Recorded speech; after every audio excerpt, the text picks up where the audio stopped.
पति, पत्नी और नौकरानी। शीतल और अभिमन्यु की शादी को 5 साल हो चुके थे, लेकिन अभी तक उनका कोई बच्चा नहीं हुआ था। इसकी वजह से शीतल और अभिमन्यु परेशान रहते थे, लेकिन उन दोनों से ज्यादा परेशान थी शीतल की सास, यानी अभिमन्यु की माँ जानकी देवी। जानकी देवी चाहती थी कि जल्दी से जल्दी उनकी गोद में पोता या पोती आ जाए, और इसीलिए वो अपनी बहू शीतल को लेकर एक दिन हॉस्पिटल पहुंची।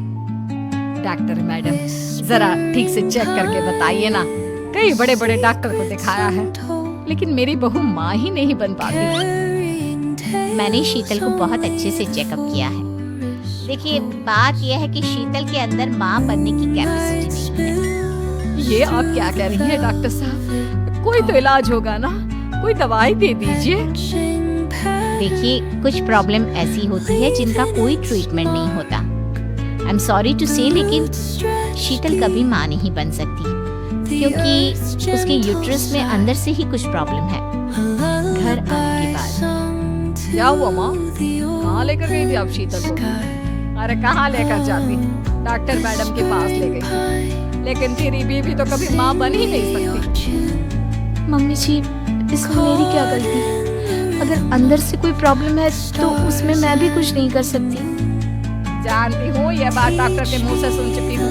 अब दोबारा मेरे सामने इस बात का गाना मत गा। माँ परेशान होने की जरूरत नहीं है, सोचते ना कुछ। अरे क्या सोचेगा तू, जब डॉक्टर कह चुका है कि तेरी बीवी माँ नहीं बन सकती, तो पता क्या सोचेगा तू? कहाँ से लाएगा बच्चा? माँ, ये तो मैं भी नहीं जानता।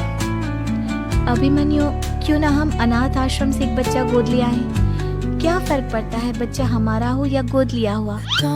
आई बड़ी बातें बनाने वाली। क्या फर्क पड़ता है? अरे क्यों फर्क नहीं पड़ता? मुझे इस वंश को आगे बढ़ाने के लिए मेरे बेटे का खून चाहिए, किसी दूसरे का नहीं। लेकिन माँ, आप जानती हैं कि ये अब पॉसिबल नहीं। मैं कुछ नहीं जानती। मैं किसी पराये की औलाद को इस घर में अपना पोता या पोती बन के बढ़ता हुआ नहीं देख सकती। मेरा वंश मेरे बेटे के खून से ही आगे बढ़ेगा। लेकिन मम्मी जी, ऐसा कैसे हो पाएगा? आप अच्छी तरह जानती है ना, मेरा और अभिमन्यु का बच्चा नहीं हो सकता। तो मैं अपने बेटे की दूसरी शादी करवाऊंगी और अपनी दूसरी बीवी से ये मुझे बच्चा पैदा करके देगा। ये आप क्या कह रही हैं माँ? मैं किसी और से शादी नहीं करने वाला। मेरे रहते हुए आप अभिमन्यु की शादी किसी और से करवाएंगी? मम्मी जी, आप ऐसा कैसे कर सकती हैं? तू बस देखती जा बहू, मैं ऐसा कैसे कर सकती हूँ। कुछ दिनों के बाद अभिमन्यु, मैंने तेरे लिए लड़की ढूंढ ली है। माँ, मैं आपको कितनी बार समझाऊं, मुझे किसी से शादी नहीं करनी है।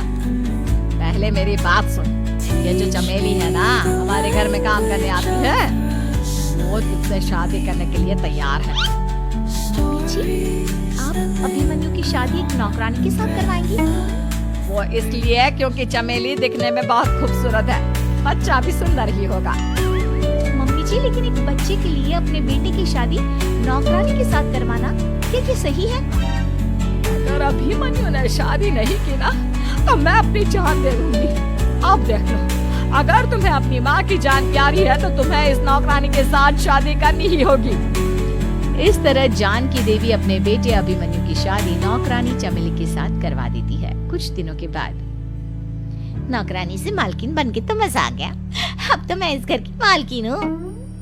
देखो, अपने आप को ज्यादा मालकिन समझने की कोशिश मत करो।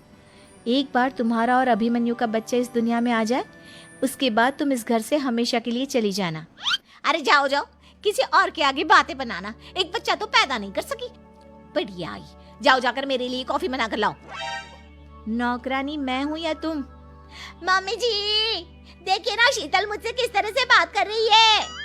शीतल, तुम्हें पता है ना चमेली प्रेग्नेंट है, मेरे बेटे के बच्चे की माँ बनने वाली है। वो जैसा कहती है वैसा करो।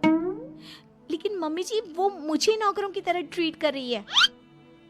अरे तो करेगी ना, वैसे भी बहू तुम हो किस काम की? एक बच्चा तो पैदा नहीं कर सकती। जाओ अब घर के सारे काम करो और चमेली को आराम करने दो। थैंक यू मम्मी जी, भगवान आपका भला करे। आप नहीं होती तो मैं नौकरानी से महारानी कैसे बनती। देखो, तुम्हें जो चाहिए सब मिलेगा।